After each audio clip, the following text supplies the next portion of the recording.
Good evening. We are still a very, very new channel. We've been going for 2 years, and I'd never done television before, although I'd sat, of course, on the other side of the desk, often with people that I attended today's TRIC Awards lunch with, the Television Radio Industry Club, and often on the other side of the table, I've been treated by them rather like a war criminal at times. So I've only been 2 years into this job, and I'd never been to one of these big annual lunches that take place at the magnificent Grosvenor in London, and it was extraordinary. 1,700 people there, and people on the stage saying, "Aren't we wonderful? Aren't we so great? Isn't this all lovely?" Backslapping, congratulations, a lovey-do on a scale you simply can't believe. And it was all going really rather swimmingly. Well, at least according to those that have organised it all. But the TRIC Awards made one big mistake this year. Rather than the casting vote on who wins various categories being decided by the industry themselves in their own committee, they put it out to a public vote. And they hadn't really reckoned, I think, on what GB News might do.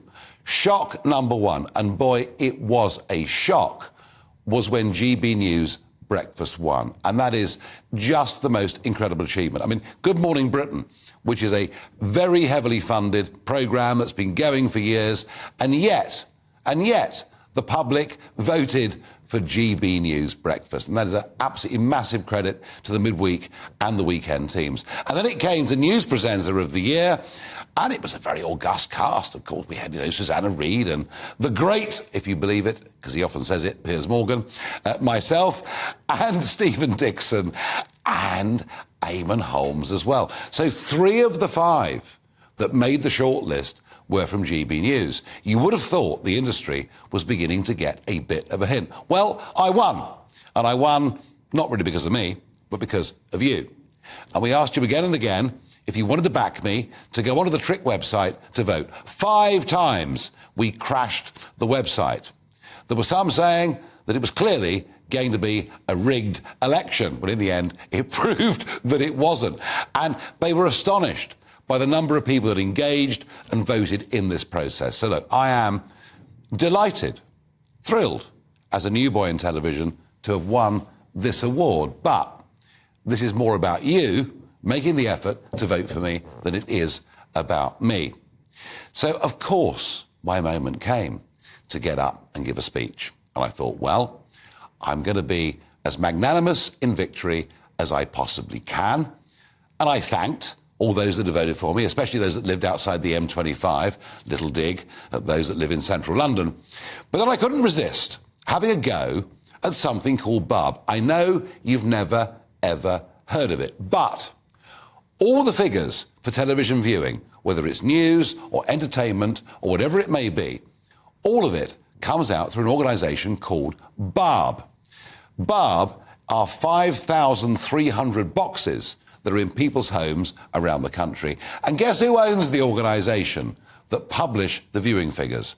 All of the other broadcasters. They are allowed, effectively, to choose the panel and to mark their own homework. And how can you judge in a country of 66 million people? Well, at least that's what we know of. How can we judge that audience by just 5,300 boxes? The whole thing is a complete and utter farce. And bear in mind, this industry is worth 12 to 15 billion pounds every single year. There are massive advertising revenues that come off the back of those BARB figures. But that's the way it's been forever, and nobody has ever got up and challenged it. Now, I know myself from my years leading UKIP, when the opinion polls consistently underestimated where we were, that the establishment doesn't like newcomers. So I basically told them their fortune. It felt at times like I was back in the European Parliament. Here's a short clip of what I had to say to a very complacent, self-congratulatory television industry. This industry is worth between about 12 and 15 billion pounds every year. And it matters culturally, it matters in so many ways in our country. And yet, the way we measure who is watching and who is listening to programmes is completely out of touch and out of date.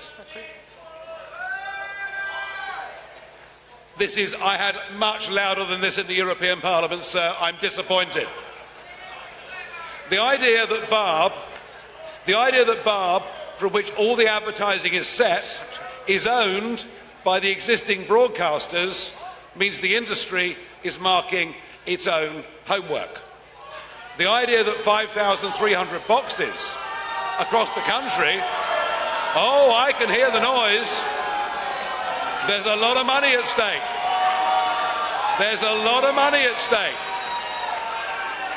Any idea of competition, and you should shout, and you should be frightened, because you will lose your jobs, because I can tell you this, Barb is wrong, and we need reform of this system. We need, oh look, there we are. We need, the heavies have come. Well, there you are. They just wanted to shut me down for stating a self-obvious truth that the way we measure TV audiences is bent, it's broke, it's out of date, it doesn't work. And I know something. From all my years in public life, GB News out there not only has attracted an audience that love the output from this channel, the balance they get from this channel, but it's a lot bigger than the industry dares to admit. I really did touch upon that nerve today. They hated it. They screamed. They shouted. Gosh, I enjoyed it. Cheers, everybody. So tell me, is GB News winning? Let me know your thoughts. Farage@gbnews.com.